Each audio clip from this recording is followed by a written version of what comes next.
Director Christopher Nolan has built a long-lasting filmography, and we see recurring themes and ideas across multiple films.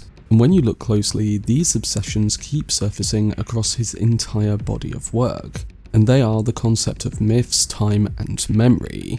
These aren't just themes he revisits, as they're the structural pillars of his storytelling, the engines that drive his characters, and the philosophical questions that shape his cinematic worldview. So in this video, I'm going to be discussing why Nolan keeps returning to these ideas, how they transform his films into something far more, and why The Odyssey is perfect for him as a director with these obsessions. Before I get into it though, if you want to see much more updates and videos on the work of Christopher Nolan and his upcoming epic, then don't forget to support this upload by giving it a like rating and subscribing to the channel. But without further ado, let's dive into the central themes of Christopher Nolan's films and why he is the right filmmaker for The Odyssey today. So Christopher Nolan has always been drawn to myths, and in particular, the legendary characters at the centre of those myths define the meaning of his work. While his characters feel very human amidst all the scale he presents on screen, what I think people often forget is that they also appear as symbolic figures whose meaning equals the weight of their personal stories. In the Dark Knight trilogy, Bruce Wayne becomes a mythic construct, a man who willingly dissolves his identity so a symbol can survive. Nolan treats Batman not just as a superhero, but as a cultural symbol, a symbol Gotham uses to endure chaos. In Inception, Cobb becomes a modern Theseus, navigating a labyrinth built from his own guilt. In Interstellar, Cooper echoes the archetypal voyager who leaves the known world to bring salvation back to his people. Nolan gravitates towards myth because myths allow him to explore the emotional truth behind human experience. Myths let him reveal the psychological core of his characters, and they let him elevate personal struggle into something universal. And perhaps most importantly, myths give Nolan a way to talk about the power of ideas, how they outlive us, reshape us, and sometimes destroy us. Nolan's Oppenheimer fits seamlessly into this mythic framework because Nolan approaches J. Robert Oppenheimer not as a historical figure, but as a modern myth bearer, a man whose life becomes a symbolic background for the power of ideas. Oppenheimer in Nolan's hands isn't simply a physicist because he's an archetype, the Promethean figure who steals fire from the gods and pays the price for it. Nolan treats him the same way he treats Bruce Wayne, Cobb or Cooper, as a human being whose integral struggle becomes a cultural ritual. Oppenheimer's story becomes the myth of the 20th century the moment humanity crossed a threshold it could never return from. The director uses mythic framing to elevate Oppenheimer's personal guilt, his ambition, and his brilliance into something universal in the eternal human tension between creation and destruction. The bomb becomes more than a weapon because it becomes an idea, a symbol, and a force of nature that outlives its creator. And that's exactly why Nolan is drawn to this kind of story. He's fascinated by characters who become consumed by the very ideas they unleash, and characters who discover that myths don't just shape the world as they reshape the people who create them. In Oppenheimer, Nolan transformed a historical biography into a modern epic, a story where the psychological truth matters more than the literal details, and where one man's internal collapse becomes a reflection of humanity's own fractured identity. Moving on, if myth is the emotional backbone of Nolan's work, then time is the dimension he bends to test his characters. Nolan doesn't treat time as a passive backdrop because he treats it as an antagonist, a puzzle, a weapon, and sometimes even a prison. In Dunkirk, time fractures into 3 overlapping perspectives, each moving at a different speed, forcing the audience to experience war as a temporal nightmare. In Interstellar, time becomes a physical barrier between Cooper and his daughter, stretching their relationship across decades. Tenet then pushes this idea further, turning time into a literal battlefield where cause and effect collapse into each other. So Nolan is fascinated by time because it is the one force no human can escape. It humbles us, shapes us, and defines the limits of our lives. Heck, it even defined Nolan's filmmaking because for Tenet, he had cameras built that would shoot in reverse to get the footage he needed.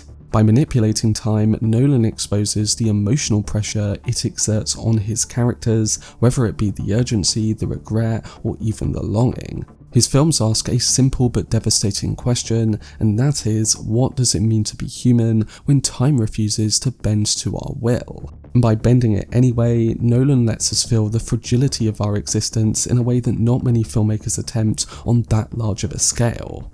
Finally, if myths are how we explain ourselves and time is what confines us, then memory is the fragile thread that ties Nolan's characters to their identities. Christopher Nolan is obsessed with memory because he understands how unreliable it is, how it shapes our choices, distorts our past, and defines our sense of self. In Memento, Leonard's entire life becomes a desperate attempt to reconstruct meaning from fragments, revealing how memory can be weaponized against us. In Inception, memory becomes a haunting force, pulling Cobb into a dream world built from grief and longing. And even in The Prestige, memory, or the lack of it, becomes a tool of obsession, sacrifice, and self-destruction. Nolan uses memory not as a narrative device but as a psychological battlefield, as his characters are constantly fighting to hold on to who they are, even as their memories betray them. And through them, Nolan asks us to confront a painful truth. And that is how our memories are not records, but stories we tell ourselves. They're essentially myths in miniature, and sometimes they're lies we cling onto because the truth is too heavy to bear.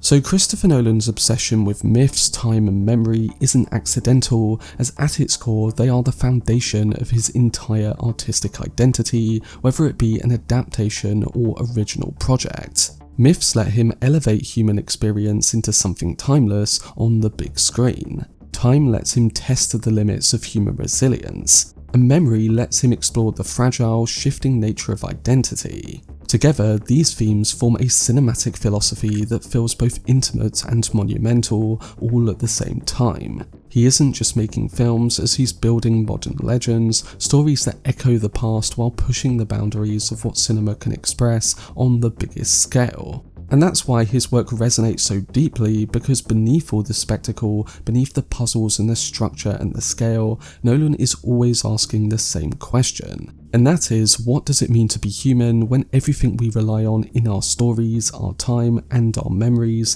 can slip away? Homer's The Odyssey is practically engineered for Christopher Nolan's obsessions, a story where myth, time, and memory aren't just themes but are the very architecture of the narrative. At its core, The Odyssey is the original mythic journey, the blueprint for every hero's return story that came after it. Odysseus isn't just a warrior, as he's a symbol of human resilience, cunning, and the eternal struggle to find meaning in all the chaos. His encounters with gods, monsters, and temptations aren't literal obstacles, as they're psychological landscapes, reflections of fear, desire, and identity. This is exactly the kind of mythic framework that Nolan gravitates toward, where the external world mirrors the internal one, and where the hero's journey becomes a metaphor for the human condition. In this sense, The Odyssey is less a story about a man travelling home, and more a story about a man confronting the deepest truths of himself. But The Odyssey is also a story about time, the cruel yet unstoppable force that stretches, distorts, and reshapes everything it touches. Odysseus' journey is defined by time slipping away from him in the years lost on Calypso's island, the years stolen by storms and gods, and the years that transform his home, his son, and his identity. Time becomes the antagonist, the barrier between who he was and who he must become. And of course, this is integral to Nolan's cinematic language. He has always treated time as a character, a force that pressures, fractures, and tests the human spirit. In The Odyssey, time is the ocean itself, as it's vast, indifferent, and impossible to conquer. You can say that Odysseus' struggle against it echoes the emotional battles we've seen in Interstellar, Dunkirk, and Tenet, where time is both the enemy and the path to freedom. And then there is also memory, which is the emotional core of The Odyssey. Odysseus survives because he remembers home, whether it be the shape of Ithaca, the warmth of Penelope, or the sound of his son's voice. Memory is his compass, the fragile thread that keeps him from surrendering to oblivion. But memory is also a torment for him. It haunts him, tempts him, and sometimes deceives him. This duality is purely Nolan territory, as his characters are defined by the memories they cling to and the memories they fear. Whether it be Leonard in Memento, Cobb in Inception, or even Cooper in Interstellar, all of them are Odyssean figures by nature, navigating worlds shaped by a sense of longing and loss. And The Odyssey is fundamentally a story about a man trying to return to the memory of who he once was, even as time tries to erase him. It's a mythic meditation on identity, grief, and the stories we tell ourselves to survive. So director Christopher Nolan is uniquely suited to adapt The Odyssey because he doesn't just tell stories, he sculpts myth. He understands how to take a narrative and make it feel immediate, intimate, and emotionally seismic. Nolan's filmmaking is built on the same principles that shaped Homeric storytelling, whether it be scale, symbolism, and the tension between human fragility and cosmic forces. He knows how to create worlds that feel both grounded and mythic, where every image carries weight and every choice echoes across time. In Nolan's hands, Odysseus won't just be a hero, I think he'll be a psychological labyrinth, a man torn between destiny and desire, haunted by the memories that drive him forward and the time that keeps slipping away. So Nolan's ability to blend spectacle with introspection, essentially making the epic feel personal, is what I think The Odyssey demands today.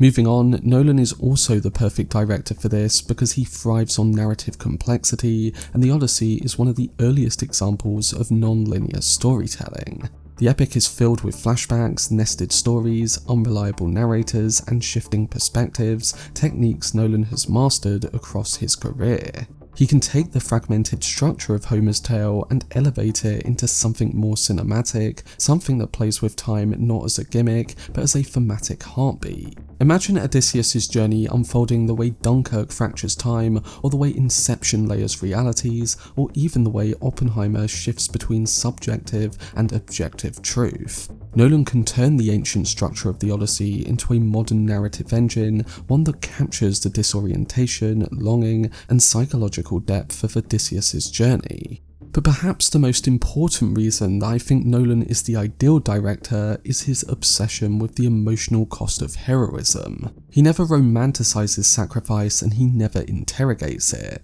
His protagonists are often broken, burdened, or morally compromised, heroes who pay a price for their mythic status. And Odysseus is exactly that kind of figure. He's brilliant, flawed, traumatized, and driven by a desperate need to return home. Christopher Nolan understands how to portray that kind of hero with nuance and gravity, and he can show the toll of the journey, the weight of the choices, and the scars left by war and time. And he can do it without losing the grandeur of the myth. So with a combination of intellectual rigor and emotional vulnerability, Nolan may be the perfect lens through which to reinterpret one of the greatest stories ever told.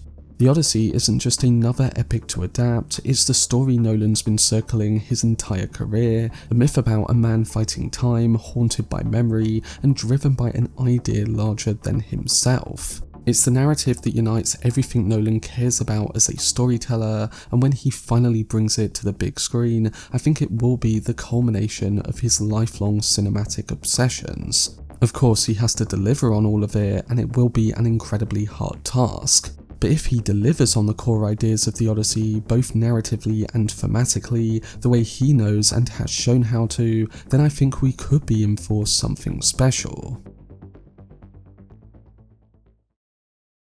But that was my video discussing why Homer's The Odyssey is perfect for the film obsessions of director Christopher Nolan. Are you excited for Christopher Nolan's take on The Odyssey, and what moments are you most looking forward to seeing on the big screen? Let me know down below in the comment section. For much more videos and news on Christopher Nolan's The Odyssey film, then subscribe to the channel and turn on your notifications. Also, if you enjoyed this video, remember to leave a like rating and follow me on social media via the links in the description. But anyway, I hope you guys enjoyed it. I've been Cortex, and as always, make some noise.